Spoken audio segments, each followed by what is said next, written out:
Matter করে না। আপনি যদি 600 জনও মারা যায় আর 1000 জনও মারা যায়, এটা সমান বেদনাবহ, সমান ভয়াবহ, সমান পাশবিক একটা ঘটনা।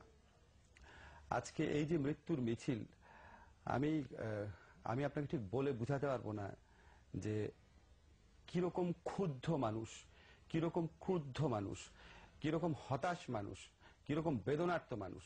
এটা একটা রাষ্ট্র, এই রাষ্ট্রকে নিয়ে আমরা অহংকার করি। আমি আপনাকে ঠিক গুছিয়ে কথা বলতে পারবো না। আমার জাস্ট মনে হচ্ছিল কি যে মানে কি ফালতু একটা রাষ্ট্র, এই রাষ্ট্র, কি একটা ফালতু রাষ্ট্র আমরা নির্মাণ করেছি।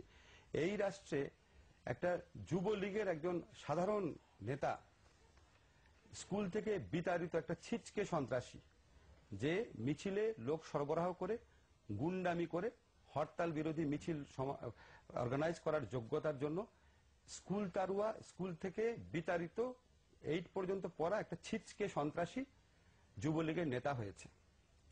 এই ছিচকে সন্ত্রাসীর কারণে 1000-এর মতো লোক মারা গেছে, 2000-এর মতো লোক চিরতরে পঙ্গু হয়ে যাবে বা অনেকদিন পঙ্গু হয়ে থাকবে।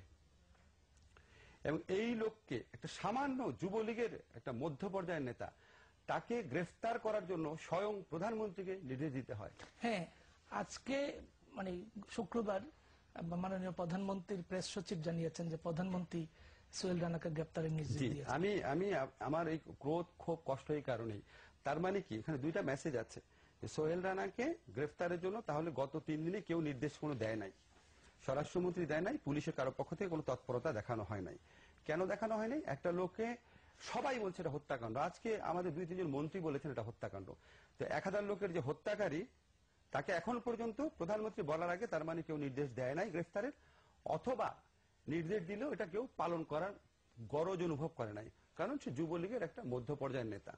যুবলীগের একজন মধ্য পর্যায়ের নেতাকে 1000 খুনের রক্তে যার হাত রঞ্জিত, তাকে গ্রেফতার করার জন্য যদি স্বয়ং প্রধানমন্ত্রীকে নির্দেশ দিতে হয়, তাহলে এটা কি, এই রাষ্ট্র কি চলছে? এটা কি একটা কার্যকর রাষ্ট্র? না, প্রধানমন্ত্রী নিজেই বলেছেন যে আমরা প্রথমে উদ্ধার অভিযানটার দিকে মনোযোগ দিচ্ছি, তারপরে কাকে ধরার, যাকে ধরার তাকে ধরা হবে আইন। আমি জানি না উনি এটা কেন বলেছেন, কারণ আমরা তো কেউ বোকা না। উদ্ধার কাজ যারা করে আর গ্রেফতার যারা করে তারা তো পৃথক বাহিনী, তারা তো পৃথক মন্ত্রণালয়। উদ্ধার কাজ করা গেলে একটা লোককে গ্রেফতার করা যাবে না?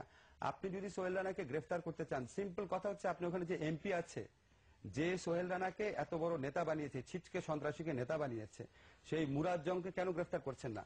মুরাদ জং তাকে পালাতে সাহায্য করেছে। এই গণহত্যাকারীকে মুরাদ জং পালাতে সাহায্য করেছে। মুরাদ জংকে গ্রেফতার করেন আপনি। আপনি কেন এই ছিচকে সন্ত্রাসীর ফুপাতো ভাইয়ের বউ, তার ফুপা, এই সমস্ত লোককে গ্রেফতার করছেন কেন? এগুলি আইওয়াস না? আপনি যদি চাচাতো ভাইয়ের স্ত্রী, এটা খুব অন্যায় না। এগুলি অন্যায় কি? এগুলি আইওয়াস। আমি বলি আপনাকে, সোজা কথা হচ্ছে, সরকার যদি এই লোককে, এই ছিচকে সন্ত্রাসীকে গ্রেফতার করতে চায়, সরকারের প্রথম কর্তব্য হচ্ছে মুরাদ জংকে গ্রেফতার করা। মুরাদ জংয়ের সে ডান হাত ছিল, মুরাদ জং তাকে ওখান থেকে উদ্ধার করে নিয়ে আসছে। মুরাদ জং নিশ্চয়ই জানে সে কোথায় আছে। মুরাদ জংকে গ্রেফতার করেন। সেখানে সাভারের যে স্থানীয় যারা যুবলীগের নেতা আছে, যুবলীগের প্রধান আছে, তাদের গ্রেফতার করেন। এই লোকের যে রানা যে নাম আছে, তার স্ত্রীকে গ্রেফতার করেন, তাদের কাছ থেকে তথ্য নেন। এটা তো খুব সিম্পল হিসাব। এবং আপনি যদি সিরিয়াসলি বিচার করতে চান, তাহলে আপনি 3 দিন সময় কেন নেন? এটাই তো প্রথম প্রশ্ন। 3 দিন সময় কেন নেওয়া হলো? এবং আজকে আপনার যে কারণে আমাদের সবচেয়ে কষ্টটা লাগে, আমি বারবার এই কথাটা এটাই বলছি, দেখেন, আওয়ামী লীগে করলে, আমরা একটা সবসময় দেখেছি, আওয়ামী লীগ করলে আপনি দায় মুক্তির যেই সংস্কৃতি পাওয়া যায়, সেটা আওয়ামী লীগ প্রথম শুরু করেছিল এই গভর্নমেন্টের আমলে।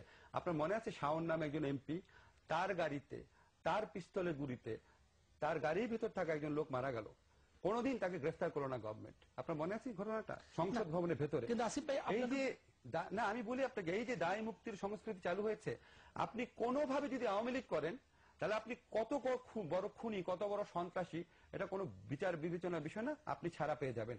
এই বিশ্বাস কিছু মানুষের মনে যদি না এসে থাকে, তাহলে এইরকম একটা অশিক্ষিত একটা সন্ত্রাসী, বর্বর সন্ত্রাসী, সে সাহস পেল কিভাবে যে এই ভবনে, আপনার সরকারের লোকজন বলে গেছে, শিল্পগুলি বলে গেছে, যেটা ঝুঁকিপূর্ণ, এখানে ফাটল ধরেছে।